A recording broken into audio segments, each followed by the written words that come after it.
obviously we have him on the podcast because he wins big, right? How does one transition from day one attorney winning $500,000 for their client to where you are now winning 7 figures? So I remember I started that job. Within 1 month, I was trying a jury trial by myself in some country county in Georgia. And I won that case. And that really got my confidence going. It's like, okay, I do know what I'm doing. I love to do this. Let's keep going. And so basically for the next 2 years of working with that firm, I feel like I was in trial every other month. Well, look, some cases I think are meant to be tried. I just tried a case against Kroger Corporation.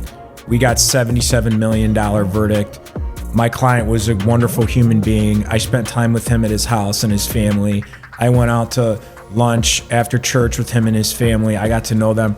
That case needed to be tried. There was not enough money on the table. And then when they tried to offer a settlement in the middle of trial, I looked at my client and said, I think it's too late. Do you agree with me? He agreed. So sometimes cases, you got to push them to trial and say, we are not going to settle this case unless you pay significant for the harm that was caused.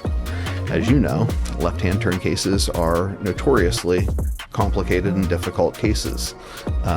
Speaking of Dan Ambrose, I remember when I was at TLU in Las Vegas, listening to an attorney from the main stage talk about their biggest regret was the left turn cases that they had taken in their life and lost. That was, of course, before we tried this case.